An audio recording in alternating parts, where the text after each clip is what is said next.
Welcome to Chowder and Grits. Today is Monday, August 19th, and that only means one thing. It is ACC preview time. It is the show where we recap, or really preview, all 14 teams across the ACC. This is kind of the episode that is the end-all, be-all of the off-season previews. Pretty soon we're going to have nothing to talk about but actual football games, so we're looking forward to that. If this is your first time joining us, we are the podcast for ACC and Hokies Football. I'm Justin Cochiola alongside Tim Hirth. Tim, what's going on? I am sitting on this couch right now watching preseason NFL football, and I could not be happier. I am super, super excited for football to get started. It's already kind of started right now with this preseason football light kind of stuff. But breaking news, this just in, Kyler Murray is very short.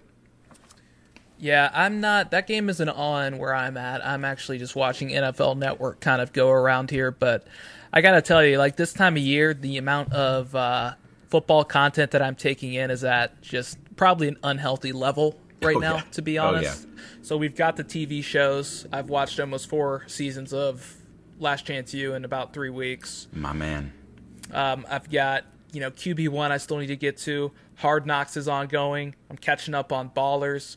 I've got, the ESPN Fantasy Football Marathon that I, was sure to tune into. I've got all the, previews to watch and listen to just across the podcast, and now you've got this one. So it's just that time of year where it's kind of just like the Christmas season for football. Oh, yeah, it is. And we're basically there. That's the exciting part, is the lull of the offseason is kind of worn off because we're getting enough drip feed of football content at this point to sustain us until we get there. And we're also at the point now where we're talking about, some game previews. It's one more dry weekend before we get some actual football that counts. I'm ready, man. I'm ready to do it. All right, well, let's not waste any more time. Let's just go ahead and jump into it. And if you don't mind, I think we'll just go ahead and start with the ACC Atlantic, Tim. Yeah. So, a couple of storylines that I kind of see here. One, will Clemson lose a game? Can Syracuse repeat success? What does that new look NC State offense look like? Sure. Year 3 of Willie Taggart and everything that holds. Is it a soap opera in Tallahassee or is it a comeback story? I'm not sure. Wake Forest, are they the darling that everybody wants and maybe expects them to be, except for the preseason ACC voters, that is? And Steve Adazio's hot seat. I think those are probably the biggest trends in the ACC Atlantic heading into this season. We'll see how a lot of those play out, and we'll talk about them a little bit now. But first, Tim, let's get started with Clemson. So, Clemson is a team. In 2018, they had the number 4 scoring offense and the number 23rd passing offense. I think in 2019, those are probably 2 categories that they might actually improve on to be that high and to actually be able to improve on those 2 areas is pretty impressive. They're returning 7 starters. 4 out of 5 of their offensive linemen are either seniors or grad students. They have the best quarterback, arguably, in college football. Not really arguably, definitely in the ACC. Yeah. He's the early Heisman favorite. He's got a ton of weapons to throw to. He didn't start playing last year until week 4. And when he did start playing, Tim, Clemson's last 10 games, they won by at least 20 points. And that includes the semifinal of the college football playoff and the national championship game against Paul Feinbaum's Alabama Crimson Tide. That is pretty impressive. And Trevor Lawrence, by the way, first freshman to lead his team to a national championship since 1985. So that's kind of our introduction in close of Clemson.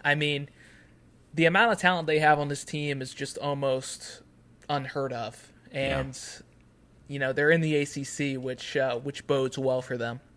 Yeah, it does. The ACC not going to be the stiffest of competition this year for Clemson. But if you're a Clemson fan, that doesn't matter to you. For all intents and purposes, they're headed for another national title appearance. I don't imagine that they'll get tripped up even in the playoff game.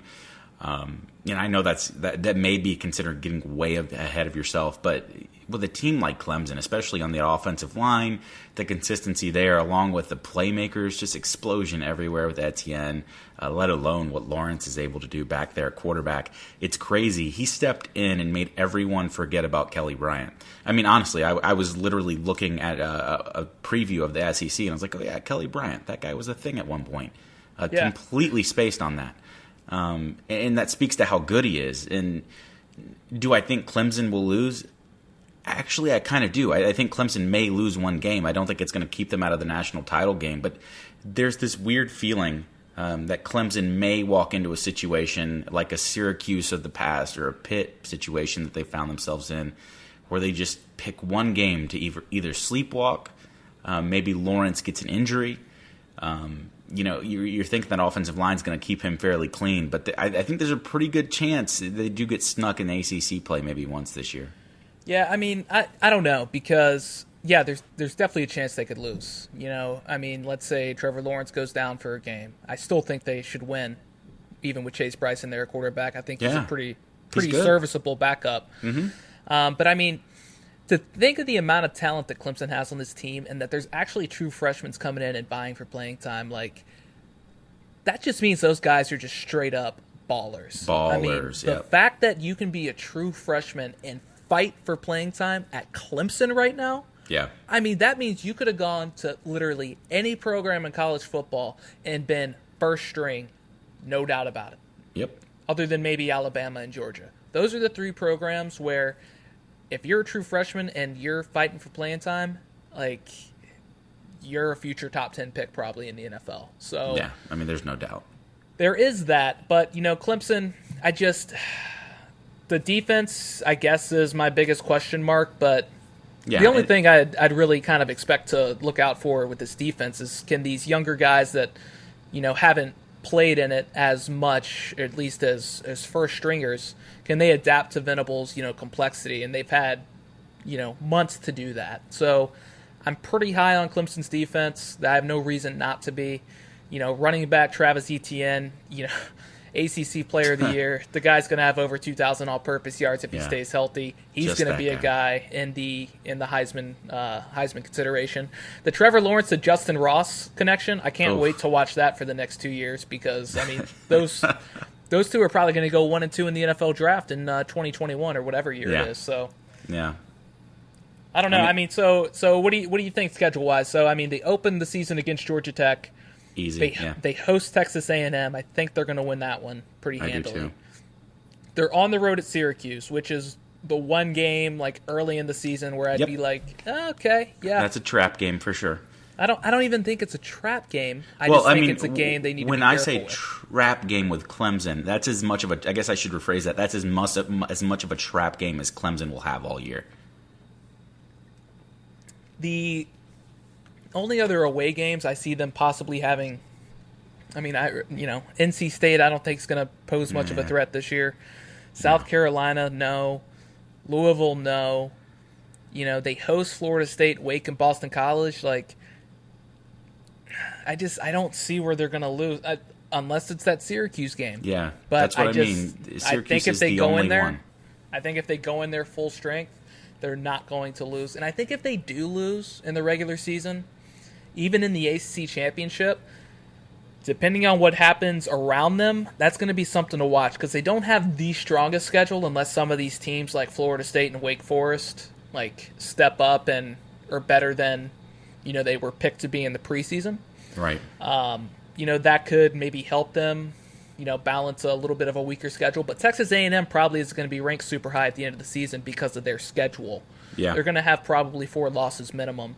They can't really afford to lose again, which Texas A&M's history, they haven't been able to rebound after a big loss occasionally from time to time. So that's something to watch there. But I don't know. I like Clemson to go undefeated.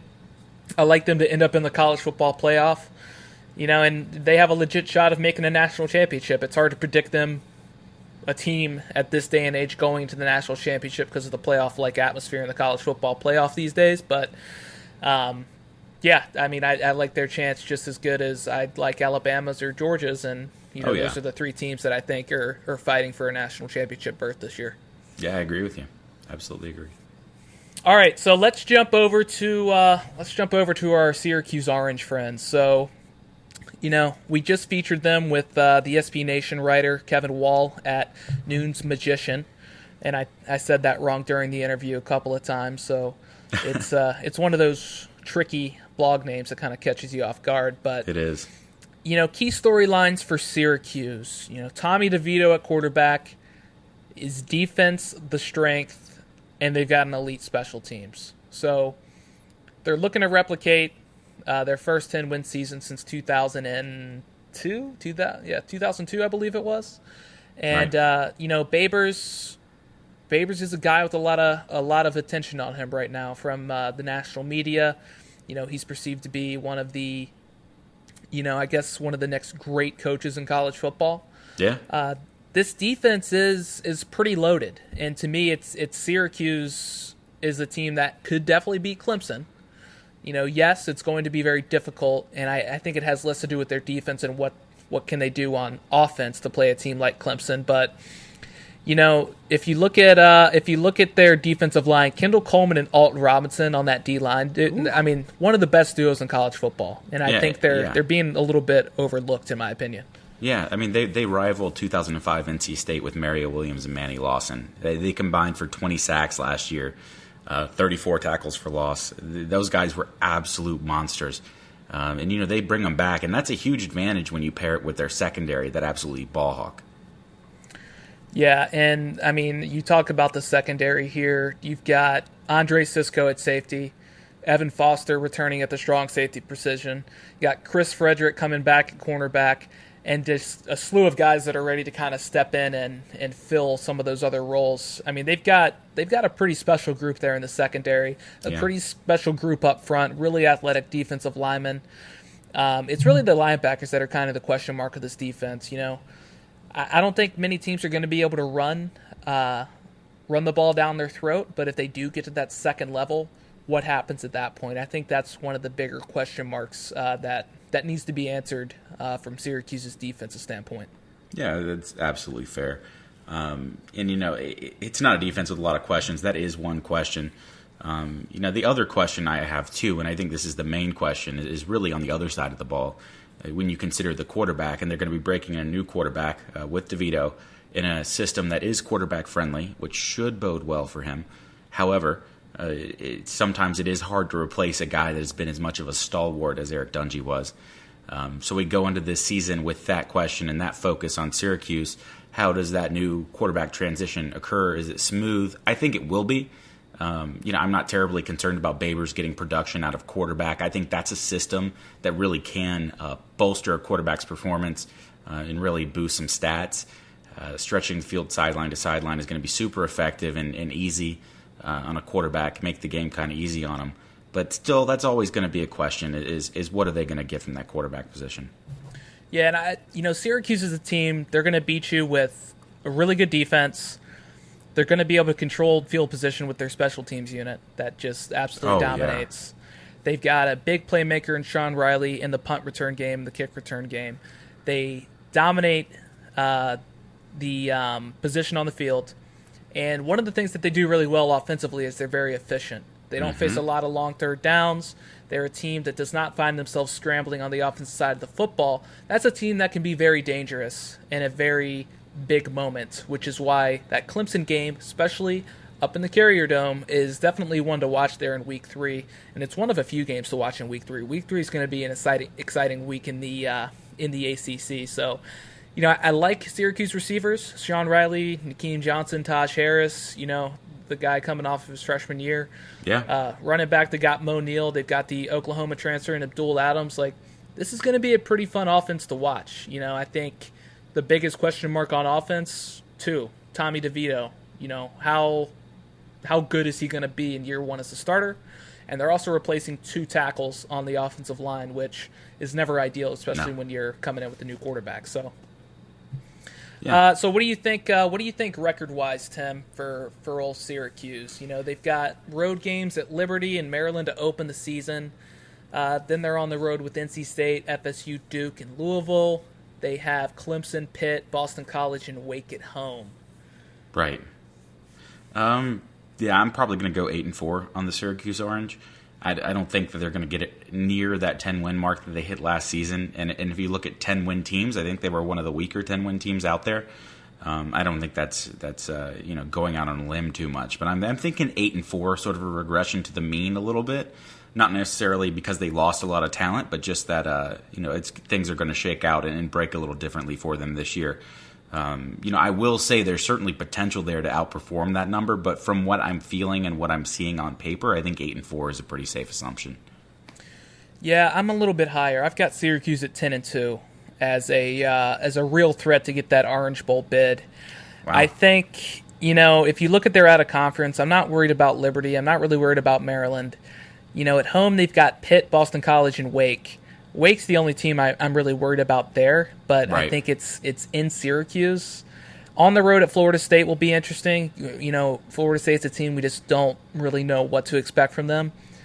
Duke and Louisville, those are wins. NC State should be a win, but who knows how Dave Doran's got them going. That's a tough game to call at this point. So it's one of those toss up for me. That's one of those 50-50 games at this point. Yep.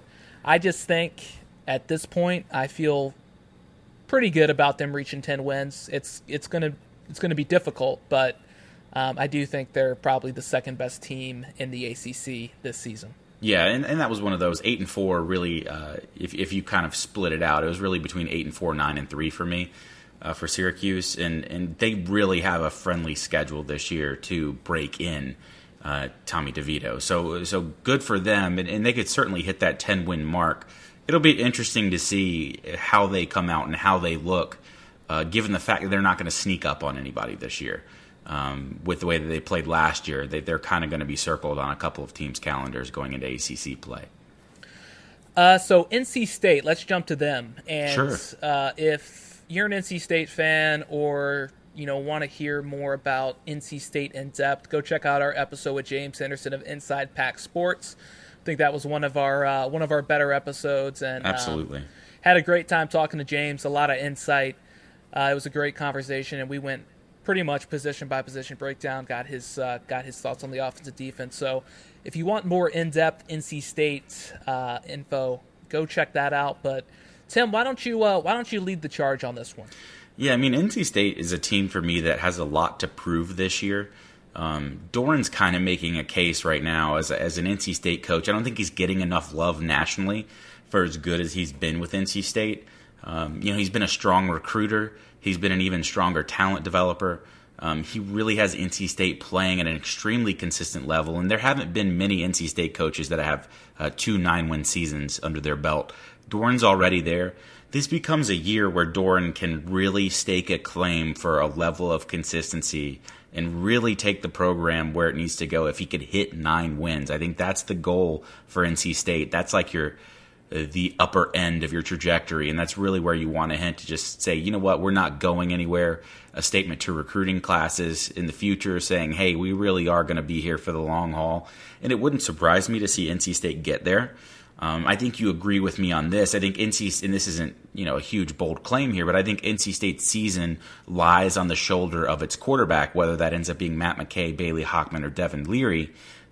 What they can get from that quarterback position is really going to tell the tale of the season.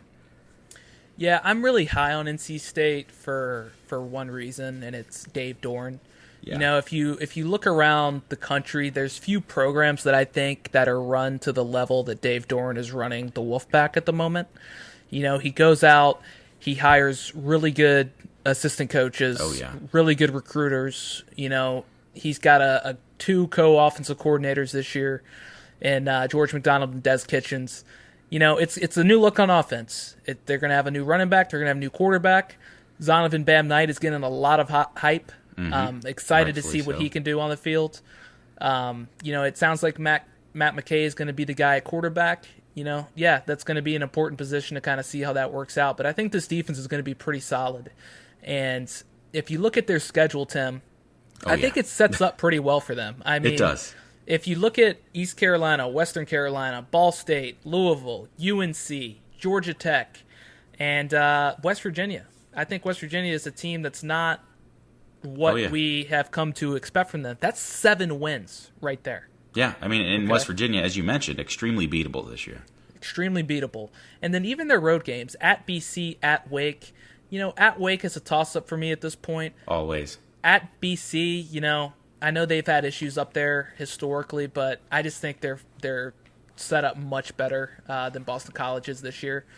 At Florida State, it's never easy, and again, Florida State's just one of those tough teams to judge. But, Clemson, I don't think they're going to win. Syracuse, I like that they're hosting them.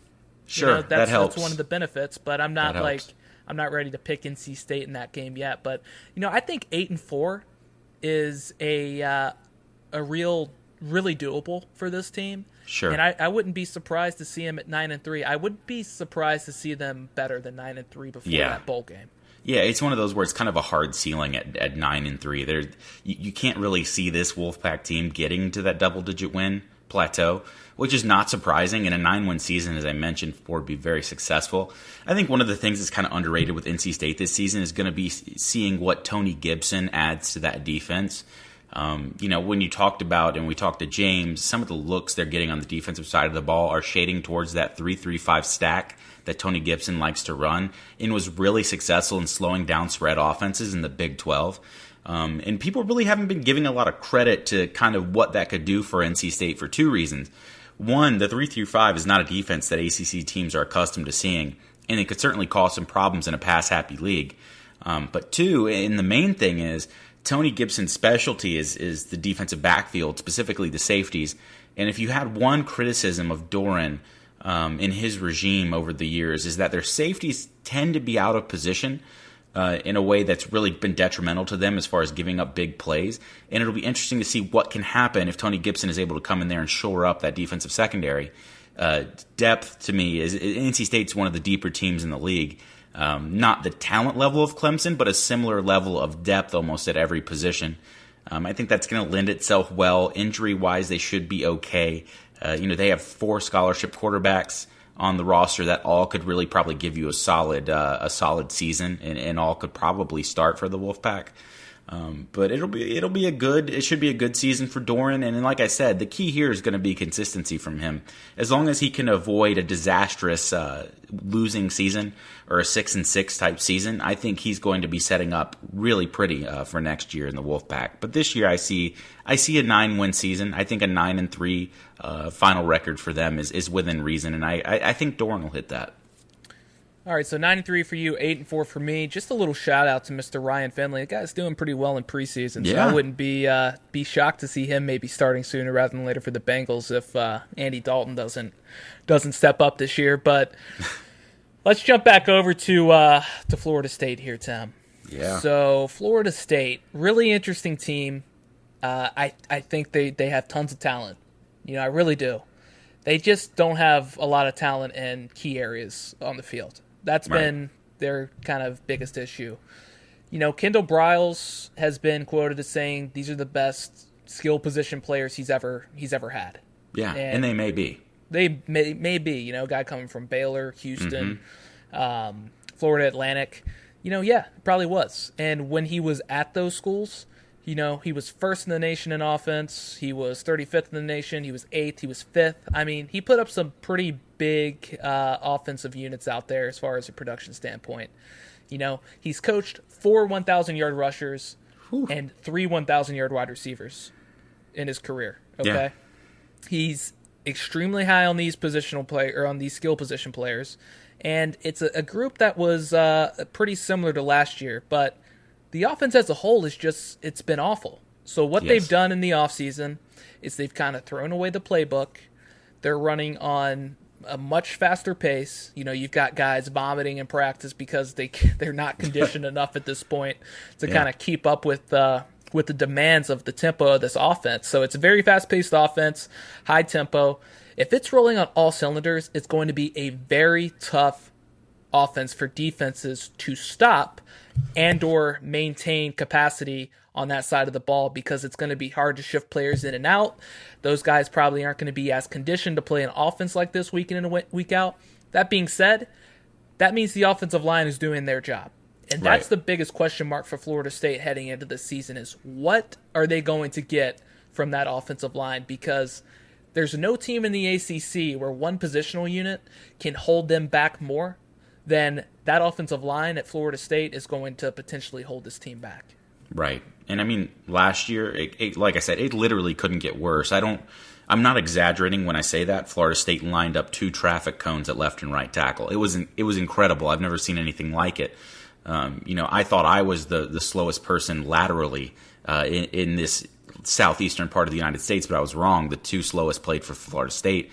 Now, the issue for Florida State is I don't know if you can go from the level they were at last year to just dire underperformance to a level that is required to be an elite offense, which is I do think Florida State has that potential at the skill positions. There's no question. And with James Blackman, I think he's more than more than serviceable enough to get the ball to those positions and to get the ball into space for those wide receivers. The issue for me, obviously, is that offensive line isn't going to go from one of the worst in the nation to what it needs to be, which is, a top 30 type offensive line. You're not going to get that. So I think that is the limiting factor when you're talking about FSU, is that offensive line isn't going to suddenly wake up overnight. They didn't have any depth. If you want to talk about one position that really didn't have any, that was the offensive line. And Jimbo really struck out offensive line recruiting-wise toward the end of his tenure there at Florida State, and it's reared its ugly head. So for me, that's going to put a damper on any expectations I have for Florida State, no matter how good those offensive skill position players are. I will say, though, the thought of Kendall Briles taking a top 25, at least speed-wise offense down there in Tallahassee scares me a little bit. And I do think, I think he could be the difference in obviously keeping Taggart down there and seeing him be a fairly successful head coach for Florida State. I'm kind of 50-50 on Taggart right now, but I do like the direction he's heading with that offense. Yeah, Florida State has 9 scholarship wide receivers, which is about normal. Sure. Briles thinks that's light, and I think that just kind of shows you kind of what he does on offense, because he wants guys on the field fresh that are going to be running up and down that field. So that's something to watch there. Florida State only has 3 scholarship running backs on the roster. So one of them is Cam Akers, who is a stud. Yep. But hasn't had really anything to run behind. Another guy to watch this season is Kalen LeBourne, guy Absolutely. who, he's coming back from an injury against Virginia Tech last season where he missed the remainder of the year. He was a big time recruit. He can definitely be a nice little second punch to Akers, so that could be a nice little combo right there. On the defensive side of the ball, Tim, this team loses Brian Burns, who went to your Carolina Panthers, I believe. Yeah. Top 15 pick. So that's a big loss. They're also transitioning from a 4-3 to a 3-4. And, this is a team last year who, has a lot of talent on defense, struggled with injuries, a lot of mental mistakes. But, it's an extremely deep group, good defensive line, strong linebacking core. And I think this defense has a chance to kind of carry this team. And one of the defense's biggest issues last year was just offense wasn't staying on the field. Right. Offense wasn't giving them really any kind of field position advantage throughout the entire season. So sure. I just think right there, defensively, if this offense has a chance to be much better, we're going to see a giant improvement on the defensive side of the ball. So that's why it's very tough to gauge kind of where I'm seeing Florida State land a little bit. If you look at their schedule, they've got a neutral site with Boise State to open the season. Then they host UL Monroe. And then they're on the road in week 3 at UVA. Right. So that's a game I definitely have circled because, UVA's conference schedule isn't really that difficult outside of Miami, Virginia Tech, which all of those teams are playing each other, which is going to be crucial in that coastal race. Yep. But this Florida State game, only Virginia and Miami are playing Florida State this year. Virginia Tech doesn't have to play them. So it becomes a really big game for both Virginia and Miami as far as the coastal race is concerned. I don't think anybody thinks Florida State's going to have a shot at winning the Atlantic this year, but they can certainly play spoiler. And I think that's a game to watch. So that's one of the ones that I'm really interested in. Otherwise, they've got road games with Clemson, Wake, Boston College, and Florida. They host UL Monroe, Louisville, NC State, Syracuse, Miami, and Alabama State. So I kind of have them right now at 6 to 7 wins. Yeah. Maybe I'll say I'm more comfortable saying 6, to be honest. But maybe I'll say 7, because I think this team is going to be a little bit better than maybe we're giving them credit for this year. Yeah, I think so too. There's a lot of talent on that Florida State team, and it's hard to bet against raw talent, and they've got a lot of that right now. I think the switch to a 3-4 will be interesting. We'll see if it can turn out like LSU and Dave Aranda and how it's worked out for him down there on the Bayou. For this Florida State team, the other flip side to that offense being really high tempo is going to be the defense is going to be on the field a lot. So depth at defense will be key. I think they do have some depth. I don't think it's ideal. And the depth that they do have is fairly young. Which is not surprising. That's fairly typical. I think it's an 8-win Florida State team. I'm a little higher on them. I think we're underrating Florida State based on how badly they performed last year. Right. And I do think a lot of that poor performance was mainly driven by that offensive line, and I'm sure you'll agree. I'm kind of hedging towards the fact that they're going to repair that offensive line enough for it to be serviceable this year, to the point where I do think they can get to 8 wins. And like you said, I think that Virginia game early in the year is going to tell us a whole lot about those two football programs. Going to Charlottesville is not going to scare the Seminoles. And there'll probably be more Florida State fans there. Right. And I've actually been to a Florida State UVA game in Charlottesville, and it was very much that way. But yeah, we'll see what happens with that. The other flip side of that coin is it'll tell us a lot about Virginia. I'm excited for that game. I think that's a great matchup, but I do think Florida State ends up getting to 8 wins this year. Yeah, and I mean, I would not be super surprised. I would be super surprised if they had less than 6 wins. Absolutely. Absolutely. I'm more inclined to be less surprised if they perform well. Yeah. Than performing poorly, just because they have too much talent on this team. I like James Blackman as a quarterback. I think he's very solid. I just think if you look at his production over the first 2 years, it's just been a disaster on offense, and it's not his fault. So it's not. I think that's something to watch. I think he might catch a few people off guard this year. People have said Cam Akers is a bust. No, he's not. No, he's not a bust. He's running behind nothing, basically. Yeah. So you can't do that. It's really about that offensive line. It is. All right, Wake Forest. This is a team where, it seems to be everybody's darling this year, at least that we've been talking to. Sure. And this is a team that, offensively I do like quite a bit. Whoever they go with at quarterback, they've got Jamie Newman, Sam Hartman. So we're recording this, obviously August 15th. A lot of these teams outside of Miami hasn't made a lot of announcement yet. Miami's playing a week before everybody else, so their summer schedule's been a little bit more advanced than others.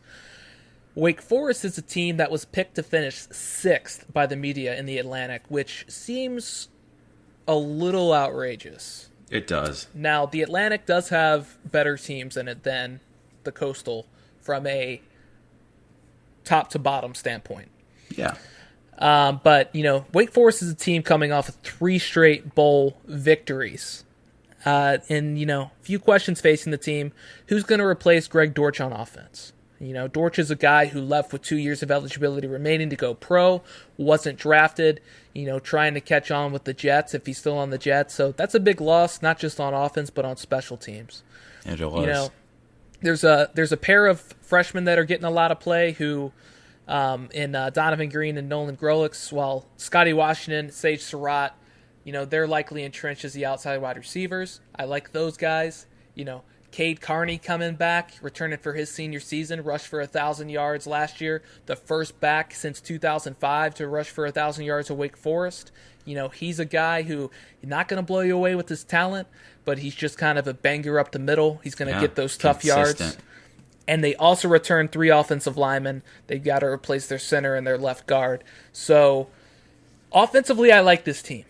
I think they'll make some noise offensively. It's really, Tim, the defense that has me a little bit more on edge and a little bit iffy about, what games they'll win and what games they won't win. Right. What about you? I'm kind of the same way. Wake Forest is everyone's darling. I think Clausen is such an easy guy to like. They've got a bunch of likable players. Dave Clawson and the Fun Bunch are going to go out. I think they're going to have a good season. They've got some good players on defense. Carlos Basham's coming back at defensive end. Essang Bassi's coming back in the defensive backfield. They've got a couple of really good playmakers.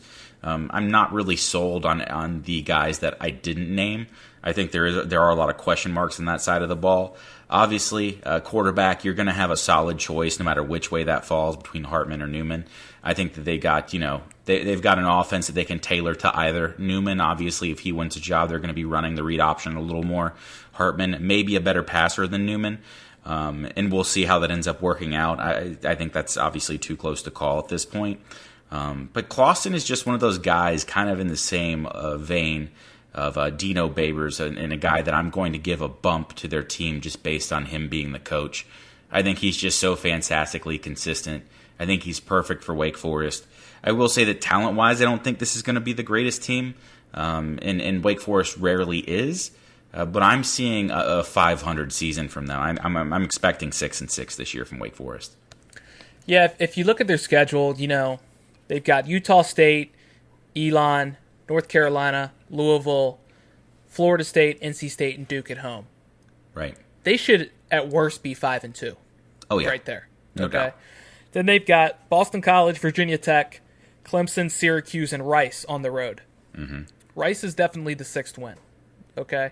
So I'm inclined to think that they will beat at least one team in Florida State, NC State, Boston College, Virginia Tech, Clemson, or Syracuse one time. Just all they got to do is beat one of those teams for 7 wins. So to me, a season that they should be expecting 7 wins this season. I think their high would be about 8 because I just don't see them competing with some of the more talented teams. Maybe that Virginia Tech game was interesting. I just feel like that's a game where Bud Foster's being honored. I'm going to go ahead and play the good feels on that one. I just don't see Virginia Tech losing that with... You can't lose it. honoring Bud Foster at home. You can't lose it. I think Boston College is probably the likely win there, but I like 7 wins for Wake Forest. I think they can get to 8. I think 6 would be a little light. I'd be a little bit disappointed with 6, but this is a team. They're not going to blow you away with their talent. They've got to be the better coach team, and I think the job that Clawson's doing down there is impressive, and he's a guy who signed through 2026, I believe, so he should be there a long time doing it. And it's tough, when you talk about Wake Forest, you say that they don't feel like a 6-6 team, and they certainly don't. On the Atlantic side of the conference, I think that's where you end up with a team. If Wake's on the coastal, I think you're dealing with an 8-win football club. So it's kind of hard to really judge them too harshly. The Atlantic is good this year, top to bottom. That's not surprising. It's typically always fairly good, especially when compared to the coastal. We'll see. I do think 6-6 is about where they line up. And I don't think that would be very disparaging on Clawson, not this year. It may feel like a disappointment to some people, but I don't see 6-6 as a total loss for those Wake Forest boys. No, you'll take 6-6 at Wake Forest consistently. Absolutely. every year. Let's jump to Boston College. So we had the BC Interruption blog from SB Nation on a couple of weeks ago, and we'll talk to AJ Black with BC Maven next week to preview Week 1. Don't want to spend a ton of time on Boston College just because we've talked about them quite a bit this offseason, but it's a team who started 7-2 last year, finished 7-5, got to the bowl game against Boise State that was canceled. So once again, locked in that 7-win hell that is Steve Adazio. They're replacing 13 All-ACC selections across the roster. They're going to have a very new-look defense with Bill Sheridan as the defensive coordinator. He was the linebacker coach last year. So a very similar voice there. Got to replace Zach Allen, Will Harris, Lucas Dennis. Brandon Sebastian is the only defensive back that's returning. They seem to have pretty good depth at linebacker. It's that defensive line where there's a lot of concern and those new names in the secondary. Offensively, Tim, you've got Anthony Brown coming into his junior season. Mike Bajakan is the new offensive coordinator, replacing Scott Leffler. So that's got to be a step up because Leffler's gone from an offensive philosophy standpoint. You couldn't resist it, man. I couldn't resist it. A.J. Dillon is back, and he seems to be healthy. He's going to be the workhorse back. Our BC brethren have come on the show, and they've been higher on the receivers. I'm not sold. I just don't think they're that good. This is a team where, they opened the season with Virginia Tech. Then they got matchups against Richmond, Kansas, Wake Forest, NC State, FSU at home. They play Rutgers and Louisville on the road, along with Clemson, Syracuse, Notre Dame, and Pitt. Looking at this schedule, Tim, I see wins against Richmond, Kansas, for sure. Probably Pitt, Rutgers, and Louisville. I'm not sure I see him winning another game. No, and that's exactly what I have. 5 wins for Boston College this year. Same exact thing. I got 5 wins and a head coach leaving and packing his bags. Yeah, I just don't think their offense has enough to overcome the defense this season. No. And, most of Boston College's toughest games are in the back end of their schedule. Right. And that's when they struggled last season. Yeah, and it's exactly that. And another thing that I just want to point out is there's this common misconception that Boston College had a good defensive year last year, and they really didn't. They didn't have a really good defensive year, and the issue this year is it's going to get worse. I just think replacing Hamp Cheevers, Tajamir Torres, Will Harris, and Lucas Dennis in that defensive backfield is going to be such a death knell for this team. And I don't mean to harp on it too much, but if you don't have consistency in your defensive backfield, that's something very, very hard to replace, as Virginia Tech can tell you after last season. I think this is a situation where we're dealing with a 5-7 football team. You look at their talent, they don't seem like they have a lot. There's a lot of question marks. The one saving grace that they could have to keep Steve Adazio's job is if Anthony Brown is able to do enough to get players out of the box and to free up running room. If he's able to do that, Boston College could have another 7-win football season. But the more that I look at this team and the more that I look at their numbers from last year, I really am feeling a 5-7 year from Boston College. Yeah, and I think 7 wins this year would be really good for Boston College. Yeah, be great. But I don't think it would be good enough to keep Adazio. So, 7 wins, okay, you're getting to a bowl, you got a bowl game, depending on what happens, may or may not be fired before that. And I like Steve Adazio, the guy. I'm just not sure how great of a head football coach he is. So we'll see what happens. We're just not super high on Boston College this year.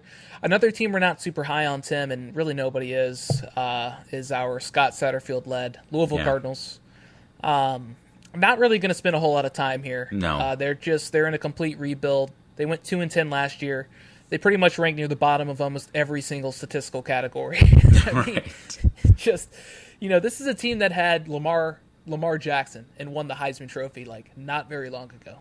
Right. And all of a sudden you're ranking near the bottom in every single category. Offensive line was atrocious. A ton of guys transferred out of the program, an entirely new coaching staff.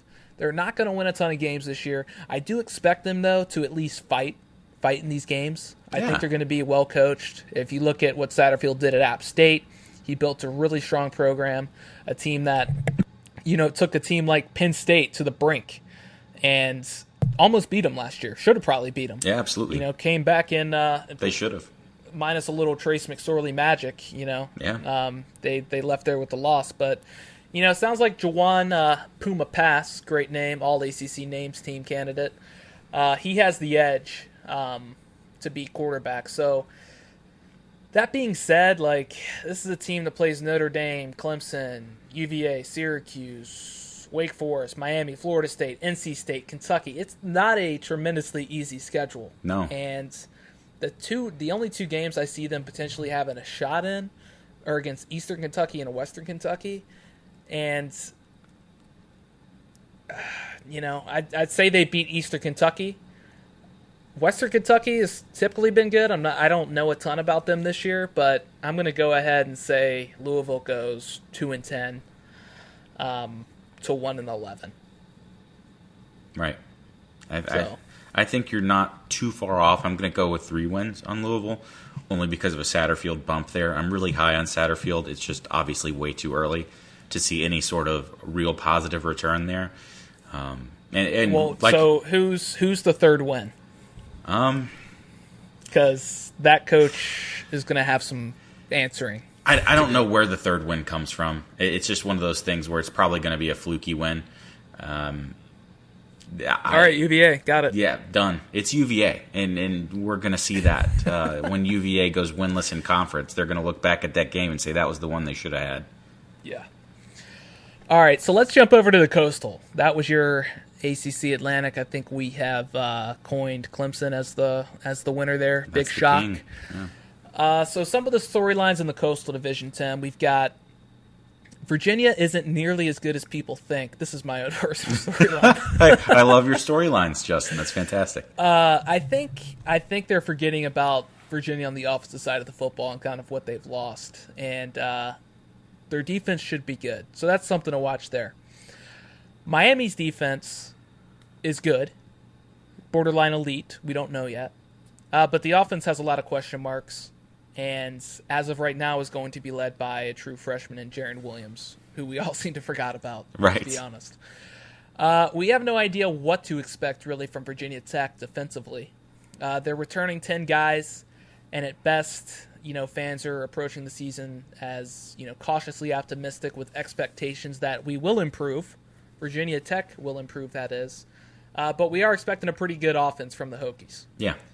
Everyone else is either rebuilding or going through a few growing pains, and that is pretty much your ACC Coastal and has been for the last 6 years, now entering year 7 of a little bit of disarray. So this is a division that has had 6 winners in 6 seasons. Some people think they're going to make it 7 with UVA this year. So let's go ahead and take a look at Virginia, which is everybody's preseason pick except for ours, probably. The media darling. The media darling, that's the word I was looking for. So, Virginia, the media picked them to win the Coastal. They're looking to become, they're looking to win their first Coastal Division since the ACC went to divisional play. Mendenhall has these guys looking pretty good. His 4th season there, he's returning 8 starters on defense, and they ranked 3rd in total defense in 2018, and the ACC allowing just over 20 points per game. They allowed 183 yards through the air last year, 147 on the ground. They are replacing Juan Thornhill and Chris Peace, but they do get, probably the best defensive back in the country coming back in cornerback Bryce Hall. Oh, yeah. And, he's a guy who is going to be the leader of this defense. Everybody was pretty surprised he came back. He probably would have been a top 10, 15 pick in the NFL draft. So the defense to me is really the strong suit of Virginia, and how that can hold up throughout the season will be key for them going forward. Right. If we jump over to the offense side of the ball, Tim, obviously they've got Bryce Perkins, who is the senior quarterback transfer from a JUCO. Before that, he was at Arizona State, broke his neck there, and left the program, went to JUCO to basically rehabilitate. The big thing here is no Jordan Ellis, no Olamide Zaccheaus on the offensive side of the ball. So that's your starting running back and your star wide receiver. That's huge production gone. Right. And, they've got a guy in Hassais Du Bois who he's returning, had 52 catches last season. But he's the only receiver that had more than 25 catches outside of Zaccheaus last year on this offense. Joe Reed's a guy who's done pretty well on special teams. Some people think he could be, a deep threat in this offense, but he hasn't proven that yet. They've got 2 grad transfers coming in, and Wayne Chapman and Deion Brissett. And the thing with Chapman is him and Perkins were actually former teammates at Arizona State. So that's a nice little connection that's kind of coming back to it. So maybe those guys got some chemistry. I don't know. If we look at the running back position, a little bit of a different story. Mendenhall has proven time and time again that he likes a workhorse in the backfield. He does not like a committee approach, which is something we kind of want to see in Blacksburg, to be honest. But, considering how valuable Perkins is to this offense, I don't think they want to see him rush for close to 1,000 yards this year. He's a guy, he's got to stay healthy. They don't want to change the way that he plays football, but they do want to limit the amount of hits right. that he takes. And to me, the amount of hits are going to go up. The amount that they're going to need him to do is going to go way up this year. And I think it's just going to lead to some problems offensively. And, maybe not on a week-by-week basis, but maybe in a game where, they're just struggling to move the ball offensively. And, they got to make a play. And I think that there might be a little bit too much on the shoulders of Bryce Perkins this season to really have Virginia kind of go where everybody thinks they're going to go, which is to the ACC Championship game against Clemson. Yeah, I totally agree with you. The issue with UVA is definitely on the offensive side of the ball. Defensively, I think they're right where they need to be in order to win their division. I think the defense is good enough to do that. I don't think the offensive side of the ball is good enough to do that. I think a lot of that lies on Bryce Perkins' shoulders. I think, one, you're going to have the fact that UVA is going to sneak up on no one this year. I think they did benefit from a soft schedule last year. They'll benefit from one this year, but they won't be the surprise that they were last year. The issue, they walk a fine line with Bryce Perkins, right? Because you always get these long off seasons where a running quarterback has to be quote unquote reined in and become more of a pocket passer because they need to keep him safe from injury. But what they're doing with Bryce Perkins and what they could potentially do would be to neuter what makes him special, and that's his ability to improvise on the run and really get those 6-yard runs on 3rd and 5 that move the chains and are so crucial to a team like Virginia, who isn't as explosive as they could or should be on offense. And I think people are really underselling the lack of explosiveness on that side of the ball for UVA. I'm not sure that they're going to be competing for the division crown. I think that's a foregone conclusion in most people's minds. I think they'll be there, but I don't think they'll win it. And it's one of those things where if anything happens to Bryce Perkins, the entire season is built on a house of cards at that point. Yeah, I think, before we get into records for each of these teams, let's talk about each one, and then we'll come back to it because there's something I want to point out about conference schedules, because really out of conference with these three teams does not matter for all intents and purposes this season. We're not expecting any of them to be in contention for the college football playoff. None of them have a particularly damning out of conference schedule. Miami's probably got the toughest.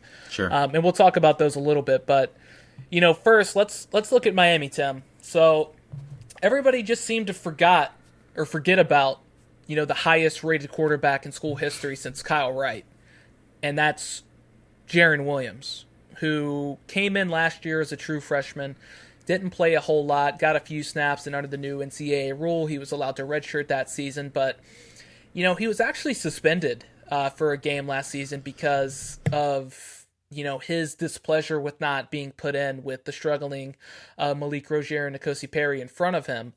And, he had at one point considered transferring. It was rumored he was out, he was gone, and then all of a sudden he was brought back in, and here we are. So Jarren Williams, through it all, beats out N'Kosi Perry, beats out Tate Martell, who, if you look at it rating-wise, Jarren Williams actually had a higher rating come out of high school than Tate Martell. It was pretty close, but Williams was the higher-rated quarterback. Right.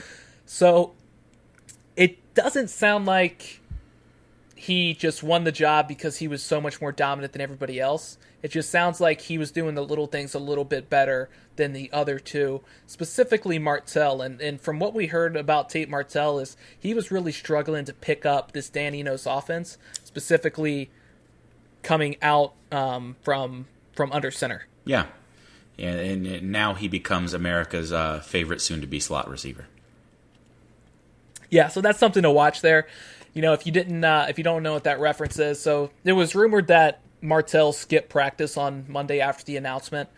I did a little bit of digging. It looks like he had a shoulder injury and was excused, or at least that's a story that was put out there. Yeah. I think there was some fake news going around with his name tag on the floor that looked very Photoshopped to me. Yes. Yeah. But it went kind of viral a little bit, where somebody on the team said that he threw a fit in the locker room. I really don't think that happened. He was back at practice the next day. Then it was rumored, we might stick Tate Martell in the slot because he's an undersized quarterback. Well, guess what? Undersized quarterbacks are the trend right now. They are. I don't think we're going to see Tate Martell give up on being a quarterback at this point. He was rated far too highly coming out of high school. And I don't think it's necessarily a knock on Martell either. I mean, he was at Ohio State, playing behind JT Barrett, Dwayne Haskins. Dwayne Haskins just went 15th overall to the Redskins or whatever he went. Okay, top first round pick. Then he comes to Miami. He loses to a quarterback, loses the job to a quarterback that was ranked higher than him coming out of high school. So it's not like he's losing the job to like a walk-on, okay? Right. But that being said, Martell is such a polarizing figure because of the attention he brings on himself. So I understand why we're in this kind of situation. But quarterback situation, it's Jarren Williams' job for now.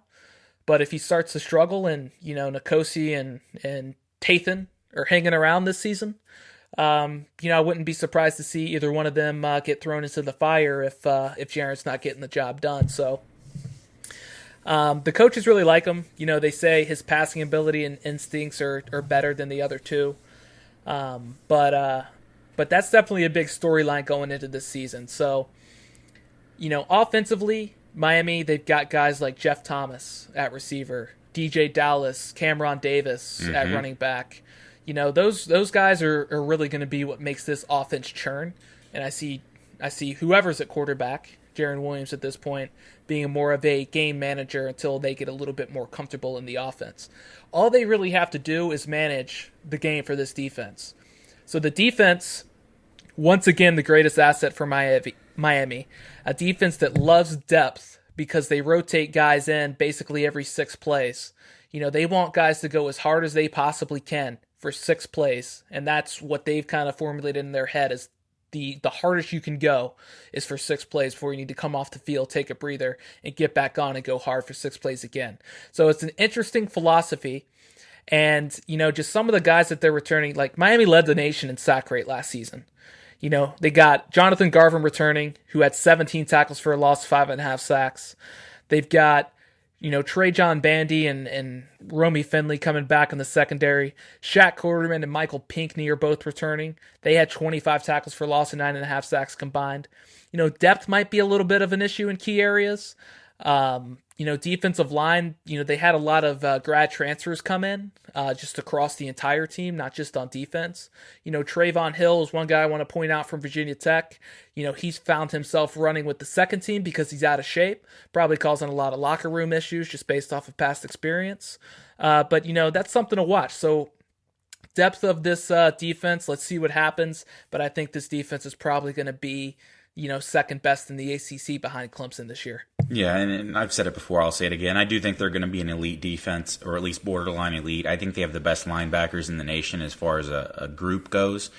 And Miami's going to be a good team. There's no doubt. They're set up for success. I think Jarren Williams, and as you mentioned, the coaches do like his arm more than the others. And if you're looking for a quarterback, that's really good criteria to grade on.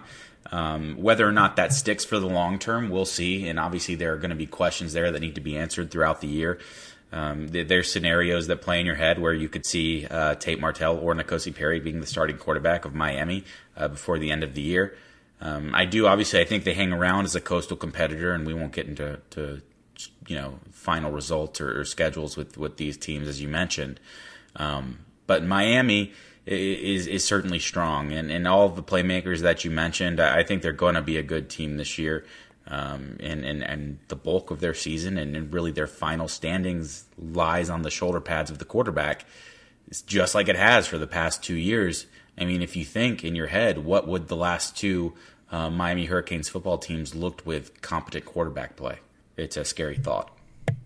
Yeah, no, it really is. And I mean, this is a team in 2017 that, they had national championship aspirations heading into the middle of November. Absolutely. So, and they were there because of that defense. They had that swagger. They got the turnover chain, and that's one thing Manny Diaz brings is swagger. Like it or not, he's definitely got that South Beach vibe to him. So they're gonna be a tough out this year, I think. But let's jump over to Virginia Tech. So really the third player in the Coastal this year, which is a top-heavy little division. But Virginia Tech, better offseason than last year.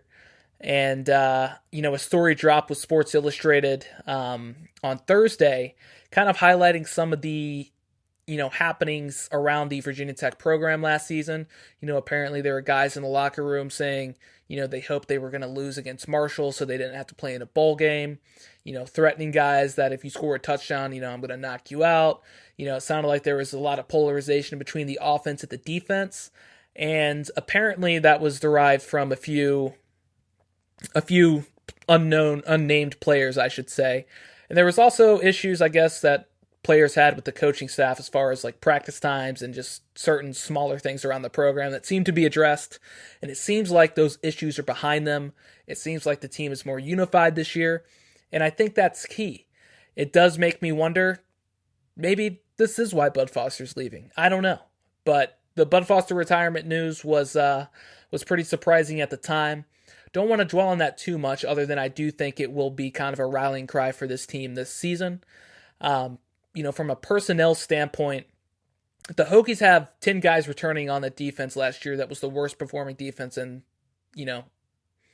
the bowl expectation era of Virginia Tech. Absolutely. It probably wasn't the worst defense they've ever fielded, but sure. Since Bud Foster had taken over, it was probably the worst defense that he ever coached.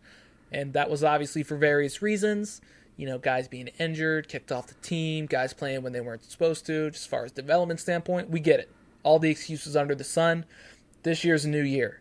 So, that being said, we'd expect an uptick in Hokies' performance on the defensive side of the ball this year. I think everybody's kind of expecting to see that. And it sounds like, the safeties, once again, is a position of depth. You got Divine Diablo and Reggie Floyd back there. They've got guys like Jermaine Waller stepping up and getting rave reviews. Khalil Ladler and Shamari Connor battling for that whip linebacker position. I think they're going to be pretty strong there. They've moved former linebacker Jalen Griffin to defensive end because he just can't keep his weight down, basically, and they think he's a little bit more fluid in that position. Right. And then if you look at cornerback, we've got a bunch of guys who are just competing for job 1 and job 2 right now. You've got Caleb Farley and Murray Chapman and Nadir Thompson and Jeremy Webb and, Javon Quillen. Yeah. That position's up for grabs, and don't think it's secure either, because that was really the Achilles heel of this defense last season. Yeah. At linebacker, they're pretty strong. You got Rashard Ashby, who is probably the best tackler in the ACC. You got Dylan Rivers and Dax Hollyfield, who are competing for that playing time spot. Mm-hmm. Outside of those three guys, I think, maybe depth comes into question, like who's going to be the next guy up if you need to. Yeah. But that's a position historically, Tim, that Bud Foster just hasn't rotated a lot. Yeah. And if we need somebody to step up, I think there's certainly options on the roster. I think Alan Tisdale comes to mind as a guy that's been getting some buzz this preseason. Yeah, so, that's something to watch. And then just defensive line, a lot of question marks on defensive line. How's Jared Hewitt going to fill that Ricky Walker position? Will he be able to, fill the void from a production standpoint? You got Emmanuel Belmar on the defensive end. You got a couple other guys vying there. Who's going to really step up and lock that position down and be able to stop the run and make the rest of the defense work? But I don't know, Tim. Defensively, what do you think expectations should be for the Hokies? I think expectations should be a top 35 defense. I know that may seem a little high. I think the talent is on that side of the ball to do it. The question would be whether or not the depth is there. The interior of the defensive line specifically are a couple injuries away from having to start a walk-on at that position. And I say that only slightly facetiously. I think that, when you have a coordinator like Bud Foster, you should have the confidence and the hope that he would be able to get that room right. And I think the pieces are there. I think linebacker is extremely strong with Ashby and Dax Hollifield. I think that the secondary looks really strong. Divine Diablo could be one of the best safeties in the ACC this year. And on the defensive line, I think they'll get enough guys in there to really make some plays and make it hard for opposing quarterbacks. But really, I'm going to lean into the scheme here, and I think the Bud Foster is going to get it figured out. It's as simple as that. Yeah, so, that's the defense for the Hokies. Offensively, Tim, you've got an offensive line. that it seems like it's always up for grabs in Blacksburg as far as positions and where guys are going to play. It's never safe as far as, are you playing tackle, guard, center, you playing it all. So, one guy who's really stood out, which is a little bit of a change of pace for this offensive line, is a freshman, a redshirt freshman in Luke Tenuta. He's getting a lot of hype, turning a lot of heads, and he's actually pushing for starting time at tackle. So not really sure what that means yet for Christian Darrisaw and Silas Zanzi, but, it's something to watch there on the offensive line. There's been pictures surfacing of Doug Nestor, who looks like an absolute man-child. Yeah.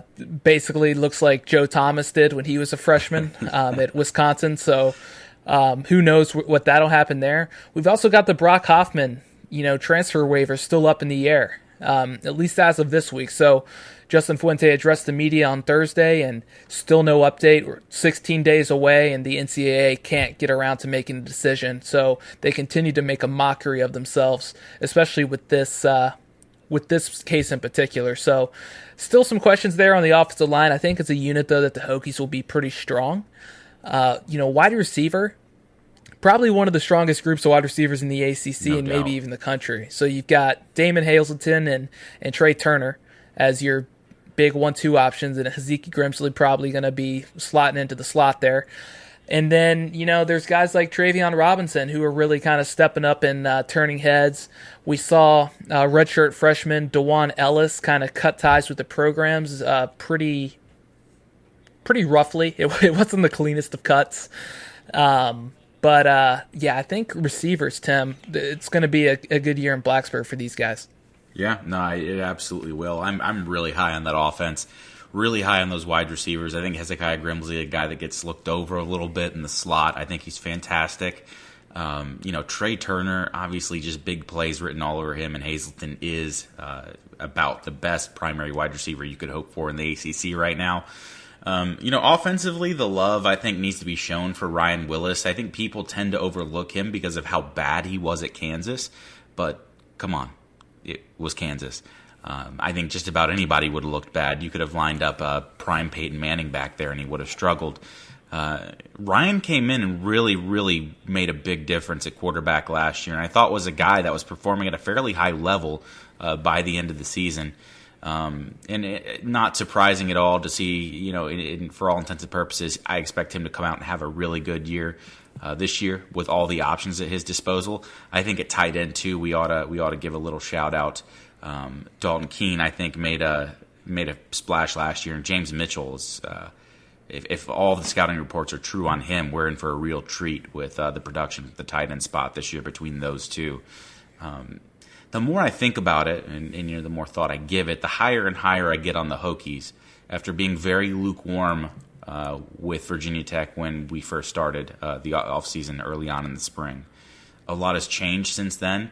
There's been more stability. And, how fitting is it that turkey bacon could be the savior of the Hokies football program?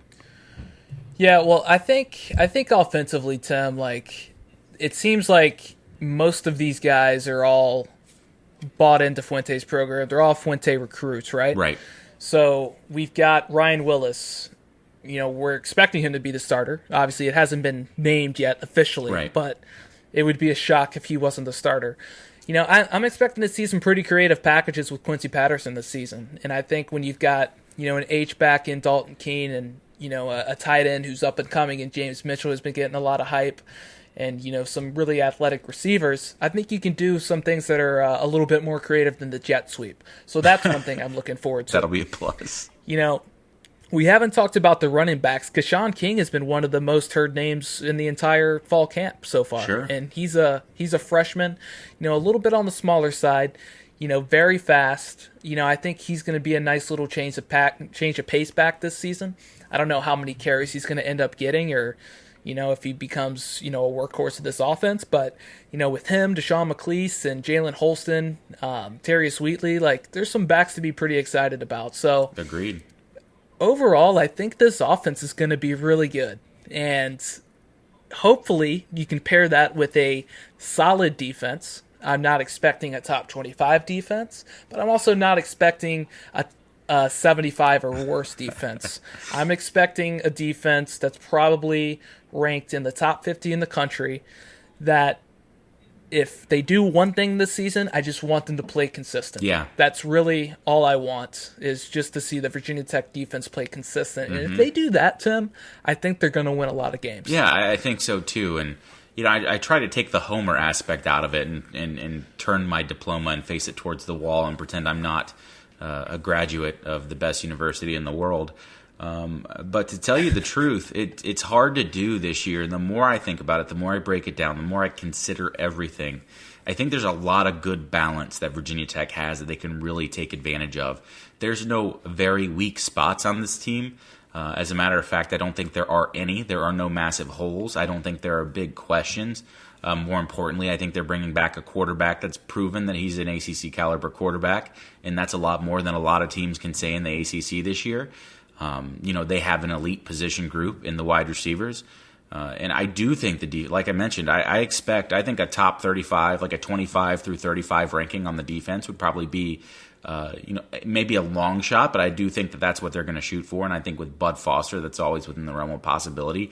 I'm high on the Hokies. Surprise, surprise. So let's pick a winner of the Coastal right here, because I don't think we're going to be picking any of the other teams we're talking about. And if you look at Miami, Virginia, and Virginia Tech's conference games, so they're all playing each other, and they're playing, UNC, Pitt, Duke, and Georgia Tech. So those games against Georgia Tech, UNC, Duke, and Pitt, I'm kind of expecting all three of those teams to win every single one of those games. Right. Which, considering the amount of parity we've seen in the ACC in the past few years, maybe taking the 2016 season out of it, they're going to lose to one of those teams. We just don't know which team it is and how many of the games that they lose, just because the teams haven't been consistent. Right. But these three teams are trending up, where the other teams are either rebuilding and or just not going to be very good this season. That's correct. So I think all three of the teams win those 4 games. The 2 wild cards, Tim, are Florida State and Louisville for Virginia and Miami, which Louisville's going to be a win for each team. What wrench can Florida State throw into the equation? Yeah. And then for Virginia Tech, they play Boston College and Wake Forest outside of the Coastal. So if they can take care of business there, I don't expect both Miami and Virginia to lose to Florida State. Florida State has given Virginia fits over the years. Right. Virginia's done the same for them. It's been an interesting little rivalry. I think Florida State's going to end up beating Virginia on the road in Week 3. It's just, it's a statement game for Willie Taggart. It's a game that nobody's really kind of expecting much from them. Right. They can go up there. They knock off Virginia Week 3. That's going to be a headline because of the hype that Virginia has gotten this season. And that's the issue too, is that UVA is going to go into that game as favorites, and that will fuel the fire for Florida State. I truly expect Florida State to come out as the victor when they go to Scott Stadium. So the real question, Tim, is who is going to win the games between the three of them? So you got the Miami, Virginia, and the Virginia Tech games. Right.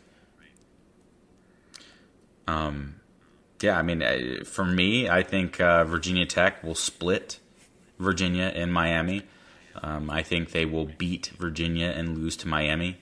I think, obviously, Miami, I do believe, is going to handle business with Virginia. I think they'll also handle business with Virginia Tech.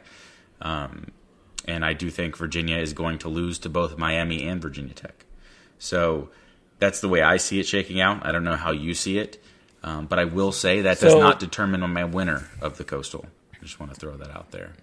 So what do you see? How do you see Miami finishing up with the conference record then? I see them having 2 losses in conference.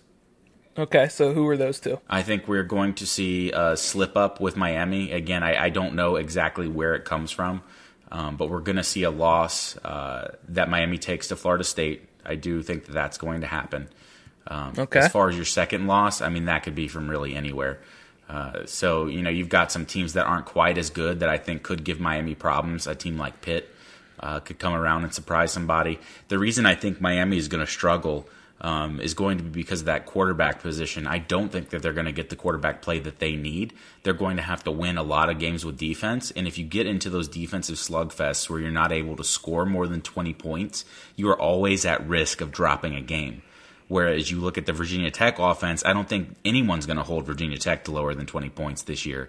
I'm not concerned with the offensive output. With Miami, the one reason I think they will beat Virginia Tech is strictly due to the fact that I think that defense is going to be able to do enough to slow Virginia Tech down to make that an absolute pain in the butt game for the Hokies. I think they're the only defense capable of slowing Virginia Tech down that's not named Clemson. And the only way that Virginia Tech sees Clemson is going to be in the ACC title game. So I do think this is going to be a situation where we run into Miami having 2 ACC losses. I see 3-2 ACC losses for UVA, and I see 1 ACC loss for Virginia Tech. So I see 1 ACC loss for Virginia Tech and Miami. So the 1 ACC loss of Virginia Tech is a team to be named later, because I think they're going to beat Miami, and I think they're going to beat Virginia. Right. And the reason I think they're going to beat Miami is I just think offensively they're too strong, and I think defensively they're just going to be much improved. They don't play this game until October, right? Yeah, that's a huge benefit. There's a little bit of time to kind of get on your feet.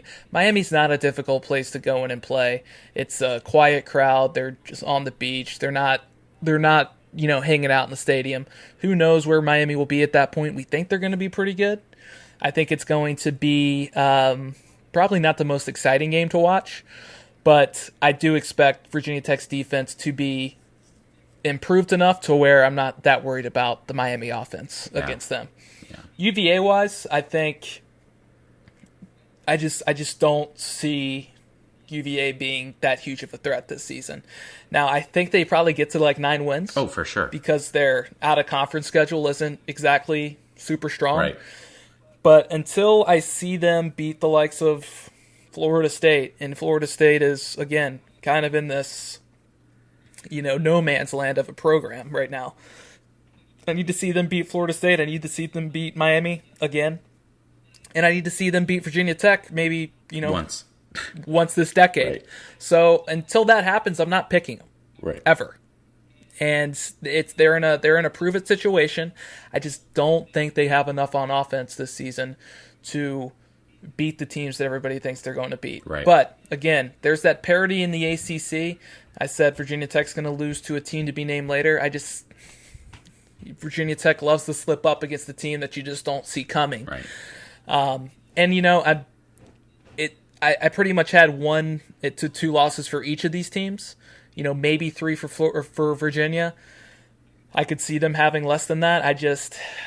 I have a feeling none of those teams will have less than 2 losses by the end of the season. It's just looking at it right now, that's just kind of what it feels like right now. Yeah. So it's really tough to gauge at this point. It is. And UVA is one of those teams too that every now and then you'll have the media just latch onto a team, and it's almost like a snowball effect where nobody's really questioning anything anymore, and they're just saying, oh, well, it's a foregone conclusion now that UVA is going to be a favorite in the ACC Coastal. And that's just, I think that's a big jump. That's a big jump for that team to make. You go from a team last year showing that they have a pulse, and because they've shown that they have a pulse, basically they're being lopped on top of leaderboards in the ACC Coastal. I do think they're coming in third behind Virginia Tech and Miami. I think Virginia Tech's going to end up on top of Miami, as I mentioned. And games that Miami could slip up on, you got Duke at the end of the season, which could be a tough game. And then, another team that could potentially have a lot to play for and have a lot of momentum behind them is the second game of the year for them, which is at UNC. I see that as a potential for a trap game for Miami. Again, when you don't have that consistent quarterback play, almost every game becomes a potential trap game. And I don't see that with Virginia Tech. Now, it's like you mentioned, I don't know where that loss comes from for Virginia Tech. they could beat Miami, but I feel pretty confident if that were to happen that Virginia Tech would slip up. I don't see any three of these teams going undefeated. No, and if they did, it would be a huge surprise. Oh my gosh, yeah. To everybody, regardless of what they say. So let's talk about the rest of the teams in the Coastal real quick, Tim. So we've got Pitt. Pitt got some bad news recently with their top pass rusher and Rashad Weaver going down, torn ACL. Had 6.5 sacks last year, 14 tackles for a loss, 3 fumble recoveries. Yeah, he's big huge, time. Devastating loss for that defensive line. It is one of Pitt's deeper positions. Obviously, it got a little bit thinner there, but they've got Patrick Jones, defensive tackle Amir Watts, who are stepping up in the offseason. But really the story for Pitt, Tim, is offense. So this is a team that's replacing 4 offensive linemen. They have to replace both Quadri Olson and Darren Hall, who each went over 1,000 yards last year.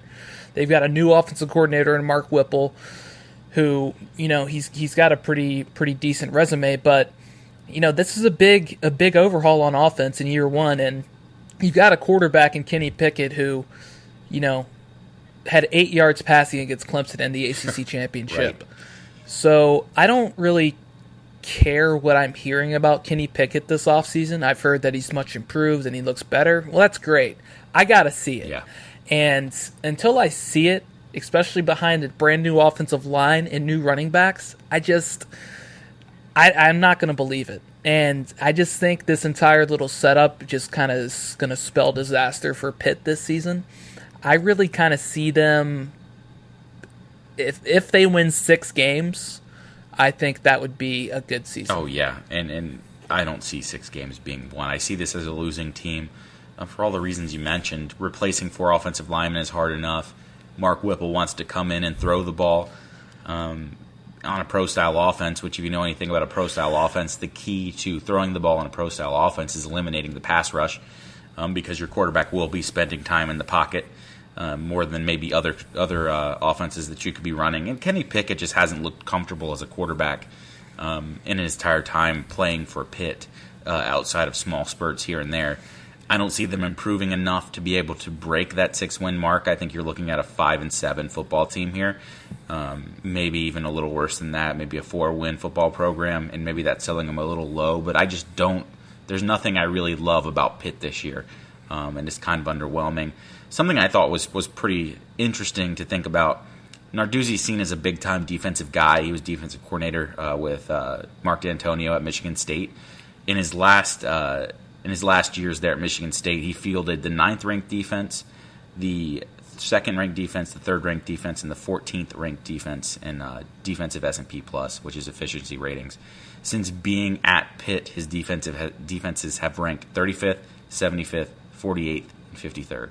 So not quite reaching the levels that I think Pitt had expected, that team to reach under his tutelage.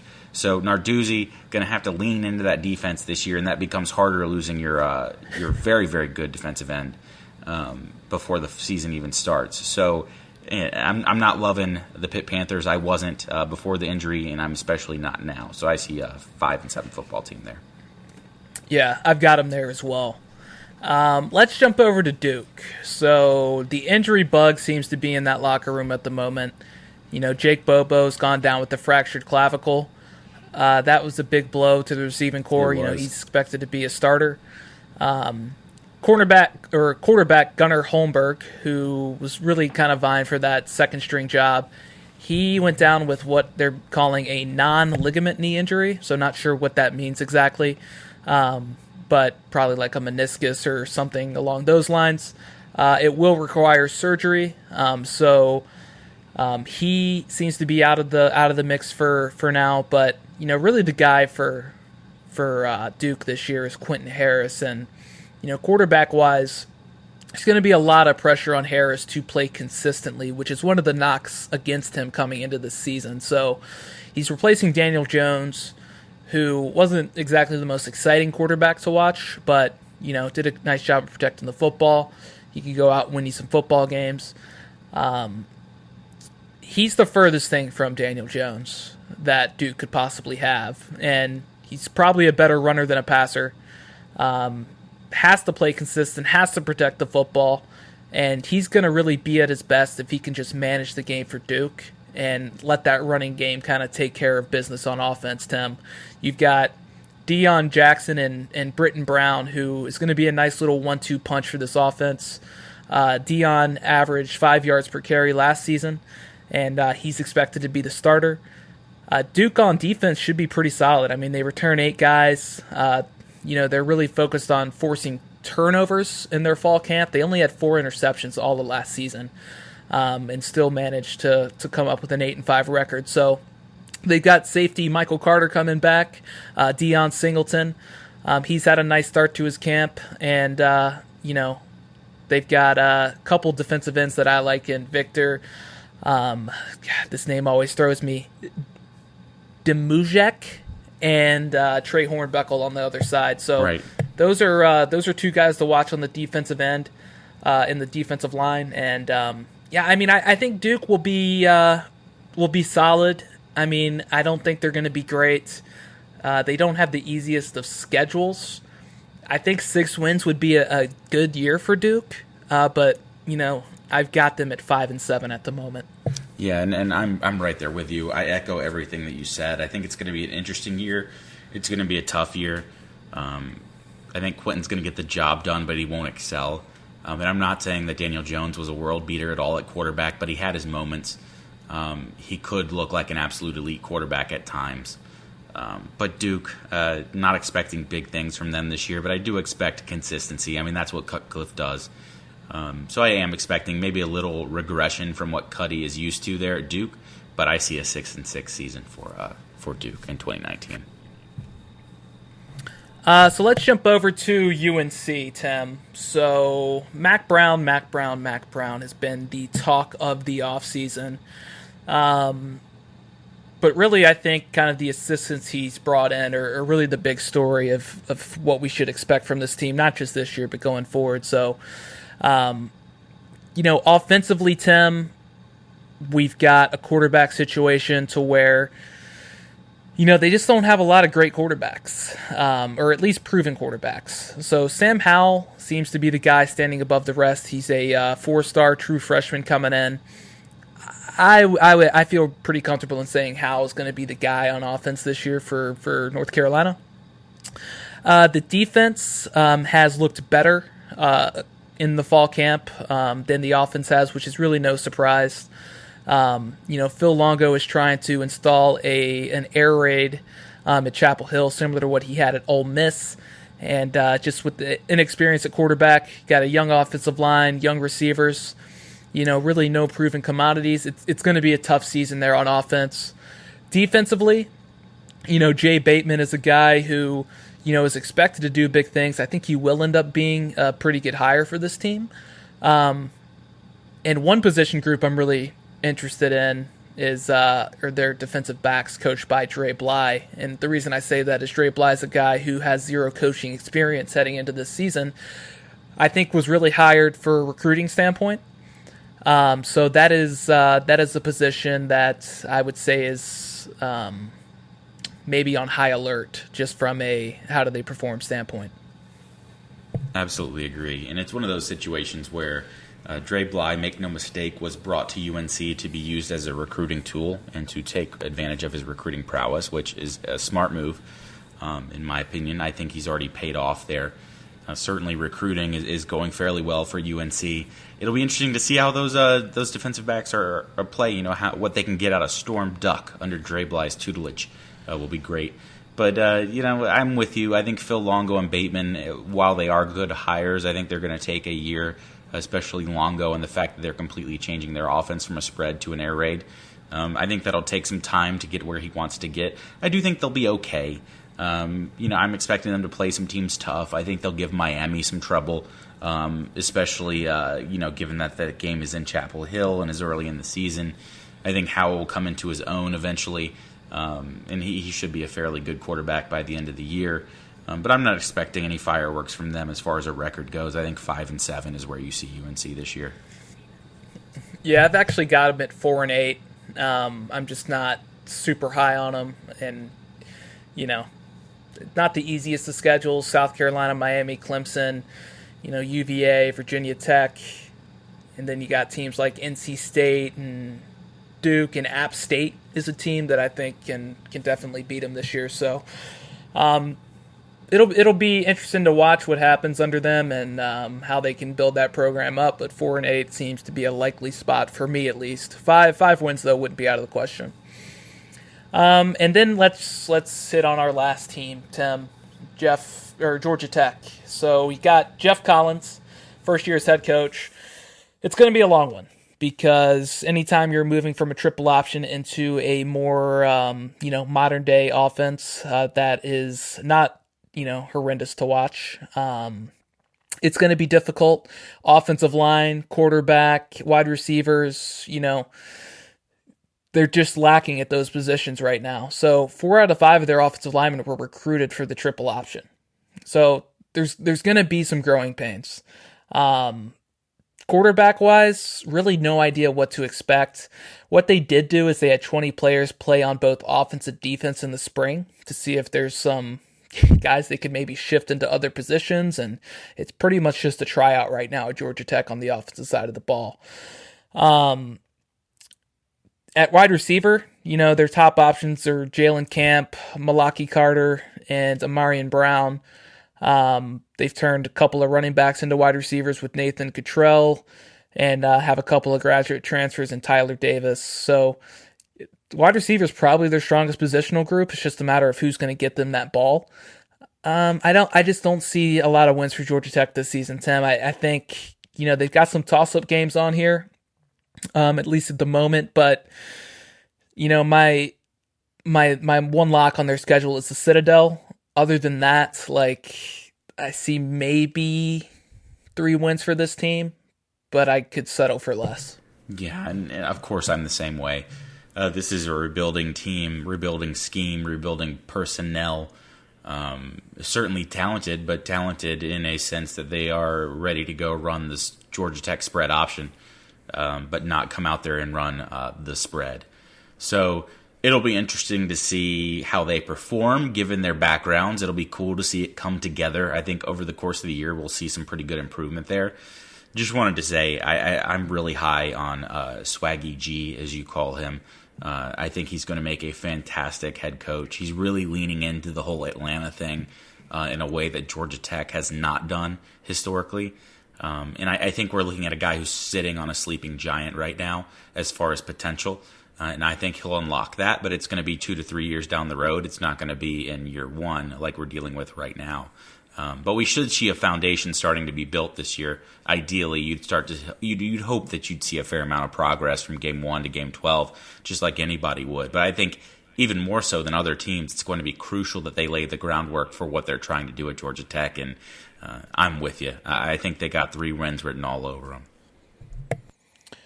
So it sounds like we've got Clemson, Virginia Tech in the ACC Championship game. That would be a rematch of 2016. It would certainly be a step up for the Hokies. It would be what you would expect from Clemson. We'll see what happens. I mean, it's early. It's August. Football season is fastly approaching. But one thing's for sure, when this episode drops on Monday, football's really only going to be about 6 days away because Miami opens the season with Florida on August 24th in Orlando, and that pretty much kicks off the college football season. So one thing's for sure, football's close. We can smell it. We can feel it. Now it's just time to live it, and we're going to see what happens. Tim, anything else you want to say before we close this out? No, I just can't wait. I'm excited. Getting to go through these teams was fantastic. It's got me ready to go. But it's not going to take much. Fall can't get here soon enough. I'm ready for cold weather.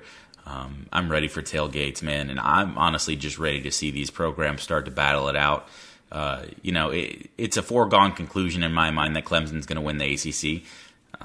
But that doesn't mean the season isn't going to be exciting. And it's the ACC. We're going to have drama until we can't stand it anymore. So I'm just ready to go, man. Yeah, absolutely. And just to steal a line from David Teal, you just gotta root for those storylines. Let's keep it interesting this season. I think that's the big thing. Yeah. Keep it interesting, keep it competitive, and hopefully we have a few surprises. Yeah, because that's always fun. So, That is our show for today. This was your ACC Chowder and Grits preview. If this was your first time listening, thanks for stopping by. Be sure to hit that subscribe button, leave us a review, tell your friends, spread the word. You can listen to us pretty much anywhere where you can download podcasts, that is. So Apple Podcasts is what we recommend. Spotify, you got TuneIn Radio, Stitcher, and Google Play Store. Or you can head over to chowderandgrits.com, check us out there as well, and follow us on Twitter at Chowder and Grits. Tim, do you want to remind these fine listeners about what they can do for us? Yeah, get tattoos of the Chowder and Grits logo on your chest. We'd all appreciate it.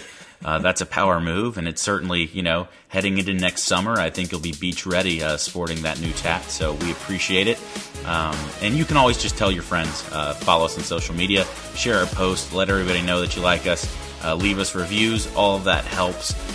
We're looking forward to getting into our standard episode format as we move into week 0, as it's known. And we'll be back with you guys next week with another episode. So we certainly look forward to that, and thanks for being you.